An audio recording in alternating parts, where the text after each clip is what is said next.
Yeah, yeah, yeah. I just like the fact that we're talking about my what I'm wearing and not the defense. Pads have gone on. What Can I say something real quick, Maddie? Where's Vic? Is Carucci here? He's not here today. We share the same birthday, so our birthday was yesterday. I was going to say happy birthday, but it wasn't about me. It was about Vic. It was about Vic. No. No, I was looking for Vic. I didn't see him yet, so go ahead, Maddie. I'm sorry. Recording. You still? Yeah, Vic, happy birthday, wherever you are out in the... Since the pads have gone on, what has impressed you about your group? You know, I mean, I think the best thing I could say is this. We got a lot of things to improve on, whether you talk about fundamentally, individually, per player, or whatever that is.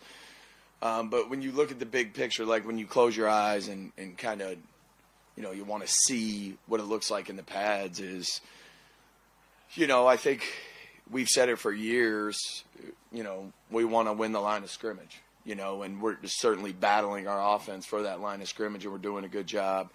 And then the physicality piece of things, I think the best thing to say is that during our tenure here, and, you know, a lot of us have been here 9 years. I shouldn't say a lot of us. I don't know how many are left. But, you know, it's always been an emphasis, and it's part of our philosophy and all those type of things. But I think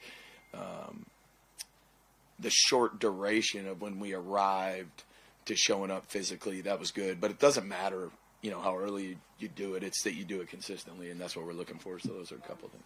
Full speed football. So are you able on the practice tape evaluation to Right. determine whether your D linemen are effectively Right. holding them up so your linebackers can run free and hit? Or Yeah, is that I mean, tough to discern? Yeah, no, I mean, I would disagree on you with the fact that it's not full. We are full speed. We're just not taking dudes to the ground. And then sometimes you see I got to yell at our guys because they're taking guys to the ground. You know what I mean? How free are they keeping your linebackers to run and hit thus far? Yeah, I mean, we just talk about doing our 111th. It's not, we're not teaching. Everybody's got a key and everybody's got a technique that they're supposed to perform on every play. Whatever that causes, you know, whether you're keeping linebackers free or they decide to free release on a run the O-line to the second line or to the second level, excuse me. It's just everybody identifying their key and doing their job. You know, like I just said, if they want a free release to the second level, that means the defensive line has one-on-ones in the run game. So the expectation is that, yes, you control your primary gap, but we got to be able to also, like, we got to get to the ball and tackle the football. That's the whole goal, is tackle the football without them gaining any yards in the run game, keep it elementary, right? So I think everybody is honing in on their 111th. We certainly have a lot of room to grow, but I would say that we're treating this as full speed game-like reps. That's the message that we send our guys. It's just don't take them to the ground yet. You know that Max is going to be missing some time. Yep. In your experience, what is the key for a young player, a rookie, who misses time early to be able to get back and kind of be where he needs to be at that point, if that makes sense? Right. I mean, we've dealt with it. We've dealt with it over the years. I mean, I can think back to when I was a linebacker coach with TB, right? You know, and then TB missed the entire preseason. You know, and you know, we had a plan in place, and you know, we certainly have walkthroughs. We have things that he can do during practice and those type of things when he's available to be able to do those things.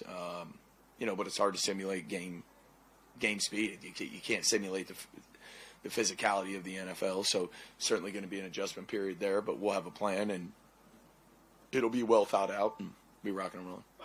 For TP, though, he had a year in the system before he missed that part of camp. Sure.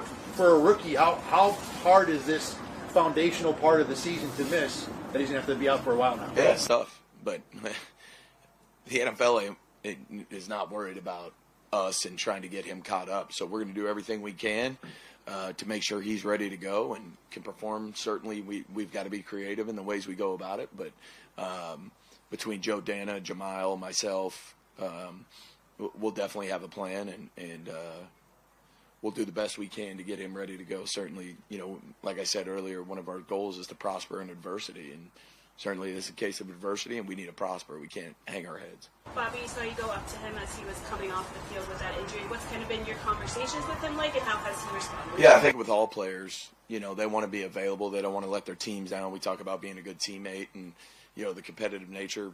Sean and Brandon do a great job of identifying those players as we acquire them. But biggest thing that I tell any guy that potentially would be facing adversity with injury is don't let negative thoughts get in your head. Whatever you believe in, but I do believe that negativity in your mind can certainly affect your recovery process. And it's, hey, stay positive, take it minute by minute, day by day, rehab session by rehab session, and when you're ready to go, we're ready to go. But you try to think too far ahead, I'm going to be out there. No, literally just worry about today. Worry about what we're doing right here. How valuable is it to have depth at the position, but also depth in guys that have started games for you, have been in this system, that you kind of know what you're getting when you put out there in Jamarcus and Dan? You're talking about corner? Yeah. I really, and I'll say it, I really love the competition in that room and the depth in that room. There's a lot of skins on the wall in that room, per se. There's a lot of youth that we're excited about. I've said it before, we don't flinch. Like, next man up. Next man slides right up, and, for instance, Dorian's going to have to get more reps. Dorian's strong, and that's what it is. And our expectation is that the expectation for every player is the same. In our eyes, that we set for them. Not for no offense to you guys, not for what you set for them, not for what Bill's. We've got to stay inside our building, and we'll set those expectations, and they're certainly high. But they know what they are. So, it's certainly good to have those guys here. Hey, Bobby, the Jordan behind the scenes, how does he split his time with nickel and safety? And how's he done that? Yeah, we've had a plan. Where we started him one way, we've kind of moved him another way, and then we're going to try to get to a happy medium of where we're at. But it's hard on him. And that's fine. I've said it all the time. We want to create a sense of urgency and a little bit of chaos for those rookies. So it's hard early, and then once they start to gain repetition, it starts to calm down. So, we have a plan, like I said before. Don't need to go into a lot of detail with it, but there's certainly a plan. Coach, we're past kind of the halfway point. What have you noticed from T.J. Sanders from the start of camp till now? We're past the halfway point. Jeez, I don't even know what day of the week it is. It's consistency. We need, TJ's talented. We all know that. Like, he knows that. Everybody knows that. Not telling you anything you don't know, but what we're looking for him is the consistency day in and day out. And really, like I said earlier, it's just read your key, use your technique, and we'll go from there. But we've got to make sure there's enough leeway for him to use his God-given ability, which there's ability there. So we just need to make sure we're getting that consistency out of him. Bobby, in terms of Deion Walker, Ed Oliver said that he's a dancing bear. He's a big guy on ballerina legs. Yep. Is it crazy to see how big of a human being he can be in the way he moves? I've said it multiple times. People that are his size shouldn't be able to do some of the things he does. But again, just like TJ, we need to see consistency, because if we don't get the dancing bear, all that type of stuff, it doesn't matter. So, we need to make sure that consistency is in there. And I get it. He's talented, but, this is the NFL. Everybody's talented. So, certainly he's got some God-given ability, but he needs to do his 1/11th for us. Where have you seen improvement from Javon Sullivan? What excites you about what he can bring in that pass rush? Yeah, I've seen and I'll talk about him quick. I've seen a big jump from Javon from last year to this year, and I think he's doing some really good things out there. He's certainly pushing that group, and it's just he's a year more comfortable, right? And he knows what to expect. He knows going into the offseason what it is. It's not his first time listening to me in front of the defense. It's not his first time listening to Sean in front of the team. So he can hone in a little bit more on potentially mindset, going out every day to practice, locking in mentally. When you come out here as a rookie, sometimes it's wide-eyed, like, oh, what's going on here? So he certainly has shown some things. We'll see where it goes. We've seen some splash plays from Matt Milano so far this camp. What are you looking to see out of him, and how's he been responding so far? Matt's great. Stay healthy. That's it. That's it. That's it. In terms of injured players, you said you want to make sure they take it minute by minute, not get into the sky is falling mentality.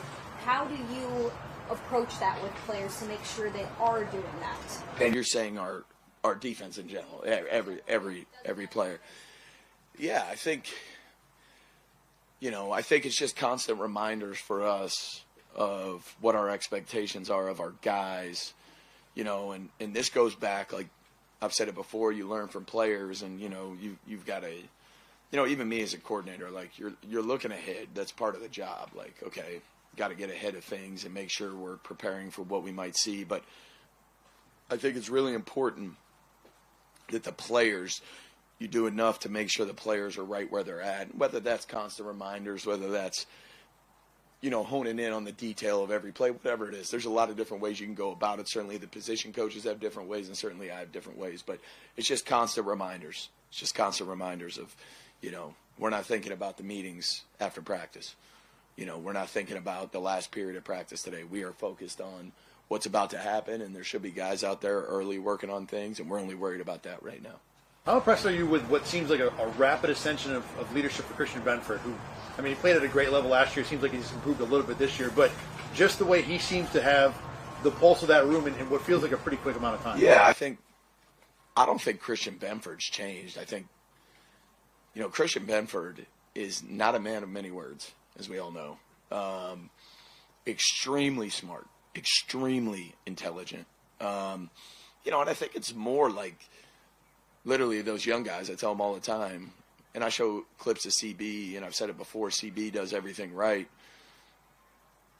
99% of the time, and that's the expectation for him. But it's going to be more for him of the young guys especially, or even when we're in defensive team meetings, of the D-line, seeing him doing everything exactly right.